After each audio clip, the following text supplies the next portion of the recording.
What's up, everybody? Khaled Iwamura here from Mississauga.com, and I have Majd Darwich, father of the autistic teen that got tasered by the police, with me. Mr. Darwich, thanks so much for joining me. And I hate, I know you've talked about this a lot, but I'm going to ask you questions that you probably answered a million times. But it's been over a month now since the police tasered your son Abdullah. How's he doing? I mean, now as his wound is recovering actually, and he is becoming better, but still have some psychological effects. He's still not comfortable to foreign faces, or strange faces to approach him. So, but I think it will take some time, to get out of this situation. Mr. Darwich, what happened that night in question with Abdullah and when you got tasered? What happened that night? Well, actually, normally we lock all the doors of our house because of Abdullah's situation, and we know that he tends to run away when he has any opportunity to do it. But I don't know how he could find the key. Normally, I lock the door and I put the key in a drawer where everybody can find it in emergency case. But so I was in the washroom and he find the key. And when I went out from the washroom, I couldn't find him. But I thought, because I know that the doors are locked, so I thought he is upstairs in his room. Normally, he stay in his rooms for some minutes, just resting. Then I heard police car running by my house outside. A lot of police cars, so it's about 4 or 5 police cars. I started to be worried. Then I ran to his room. I opened it. I couldn't find him. Then I went down, I opened the door. I found that the door is unlocked actually, and he left the key on it. I mean, so I knew that he is outside. I went outside and I rode my car, and I saw that the police car was about 8 houses from my house. I mean, but it's around the corner. So I rode my car and I went there where the police going. So I found my son Abdullah on the floor, and handcuffed, policemen surrounding him, about 10 policemen surrounding him, 5 cars, and when I looked to his face, it was full of blood actually, and I started to shout, "What are you doing? This is a sick boy. He is autistic, and I am his father." So they just say to me, "Don't touch him. Don't come close to him. Stay away. The ambulance will come and deal with him." I told them, "What you did to him? Why he has blood on his face? I want to check his face." They said, no problem. No, he just fall down. The problem, I don't know what happened, but I think when you handcuffed somebody, it's under your responsibility. This guy should be under your responsibility. They just handcuffed him and let him go, and then he fall down on his face, and he smashed his face on the cement. And then even they couldn't allow me to touch him because they were teasers in his body, more than 5, 6 teasers in his body, about 4 in the front and 2 in back. And even when the ambulance came, so I was just standing there watching my son. I couldn't do anything for him until the ambulance came, and they just took him inside. They said, "Okay, we removed the teasers for him, but only one of them it's in his privacy area, so we cannot remove it. We have to go to the hospital. They took us to the hospital. They put him asleep, totally asleep, because they couldn't remove this teasers from him. And then it takes about, I mean, it happens about 6 o'clock here in the evening. And then we went to the hospital about 7 o'clock maybe, and we stayed there until 12 o'clock until they release us from the hospital. Okay. And he, Abdullah was not carrying a weapon or anything like that, right? This is the funny thing. I mean, Abdullah was naked when he ran away. He has only his big boxer actually, and he was sitting on this tree leaves outside. You know, autistic children, they like to play with liquid things like water, leaves, or or sands, anything like liquid. So he was just sitting there with his boxer. I mean, he was very clear for them that he has no weapon, he has no knife, he has nothing. I mean, he's just naked. Yeah. And there is no excuse for them to deal with him in this hard way.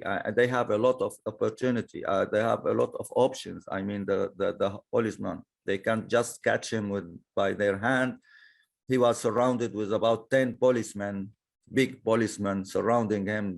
One of them or two of them, they can control him, just catch him.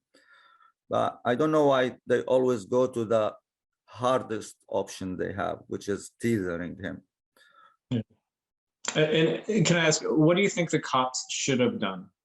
What do you think they should have done? I mean, the first thing, when you see a boy playing naked in a cold weather, playing in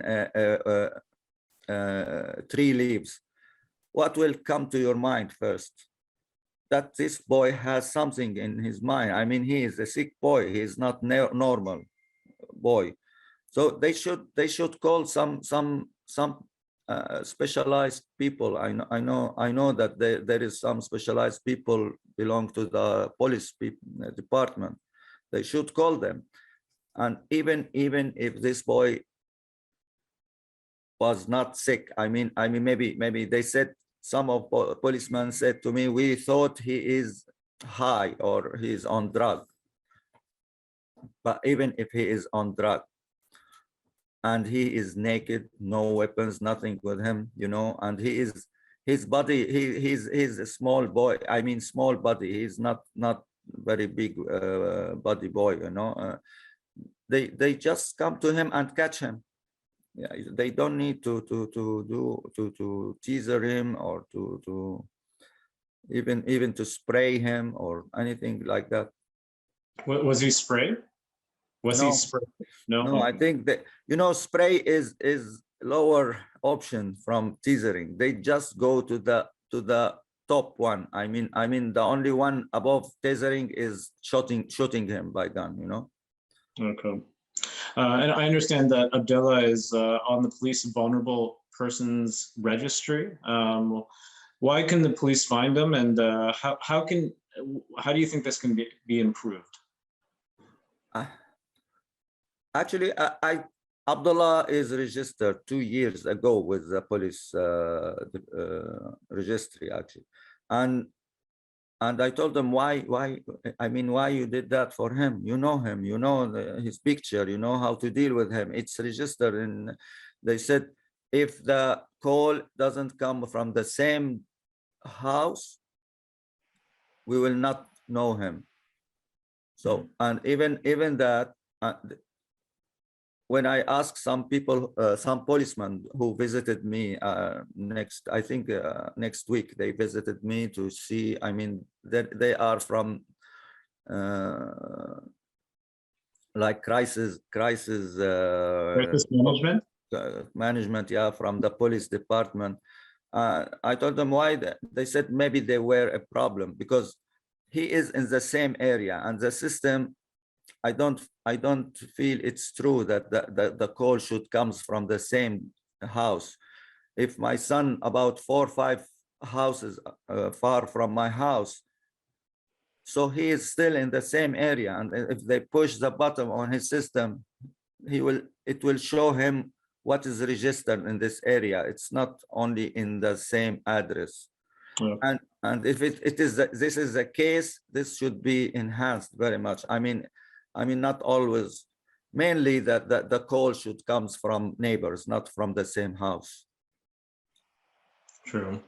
I understand you fled Syria for a better life in Canada and in Mississauga. Has this incident changed your opinion on Canada and Mississauga? Yeah, sure. I mean, my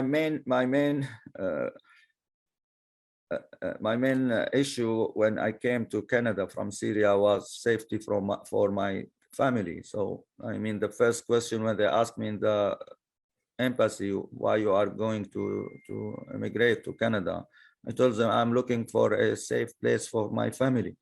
And the most important one in my for me is my son, because he's vulnerable and need help more than others, you know. But what happened to him here, it never happened to me even in Syria, you know. I mean it's something I couldn't imagine, that those policemen who I am respecting, you know. I respect the Canadian police, and I know that they have a good reputation normally, but recently they are I think they are hiring unprofessional people, and just let them in the street dealing with the people without training them. And if you're going to say something to the police that actually tasered Abdullah, what would you say to them? I don't want to say try tasering yourself, you know, first before you taser some other people, you know. Try taser yourself and feel how pain you feel with this process. I mean, especially for autistic people, they are very sensitive, and they have other you know sensors than us, you know. So I think they have to think many times before they do this, for especially when you have naked boy with no weapons, nothing. There is no need to this violence actually with him.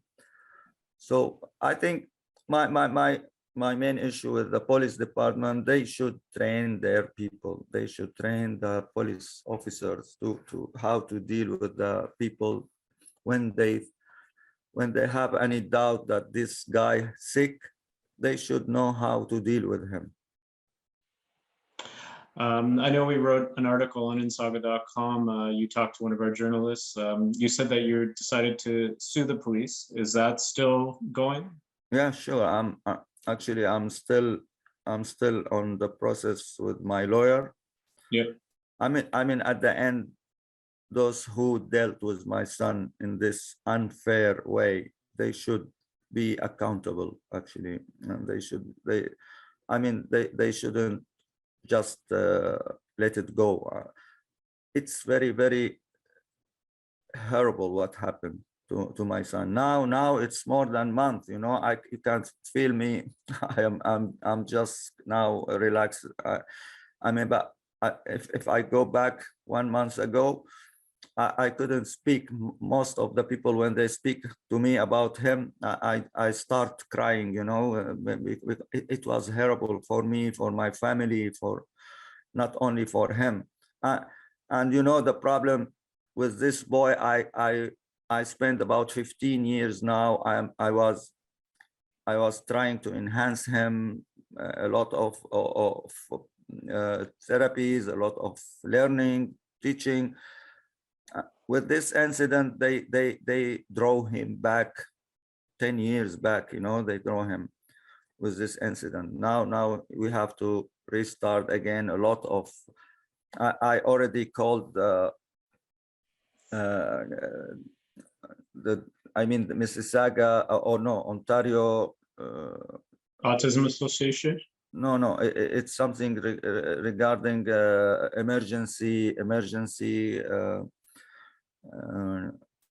crisis, something like that. Yeah.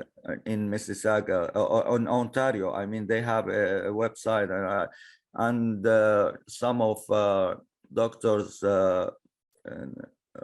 I mean, saw Abdullah on online actually, and we are trying to find a way how to enhance his situation, because he is shocked still now. I can see him; he's just shocked and needs a lot of work to recover him. You know. Now, I'm, you know, we talk. I see the pictures of Abdullah in the back there, and this really hits home because my son is autistic as well, and I know I can tell by the pictures you adore him and you love him, and you know, let's just talk about him. You know how, you know, you told me he loves swimming. So Yeah. tell me about him, you know, him like as a person, and how awesome he is. Actually, Abdullah is very friendly in general, and even, you know, I told the people, if somebody just hit Abdullah in his face, Abdullah will run. He will not hit him back. He don't know how to hit anybody, and he just before this incident, he always, when we talk to him, he laughs. I mean, maybe he don't understand us, but he know that we love him, and he know that everybody love him. So that's why he was very friendly with everybody. Even when my friends come at home, he just sit beside them and try to hug them. You know, he can spend hours in the swimming pool, swimming and splashing water, and when it's cold like now, he just sit in the under the shower, you know, and splashing water again. I mean, Abdullah was my main concern since I have him. Actually, and I told everybody that half of my mind is for Abdullah and the other half of the rest of the world. You know, I always think about what is suitable for him, what is not suitable. When I come to this house, for example, I just see, is it safe for him? Is there any way to run away from this fence or something? I mean, always my main concern is Abdullah, and he is very, very kind and sweet boy. Everybody loves him, you know. Well, Mr. Darwich, thank you so much for being with me today. You know, yeah, I like I said, this hits home, so I appreciate you know, talking about this. I know it must be tough. So, but thank you once again. Thank you very much, and it's very important, this you know, this interview for me and for Abdullah, because we have to raise our voice until we can guarantee a safe life for those people with autism or other disability. It's very important. They are part of our community and they have the right to live in peace. Agreed. 100% agree.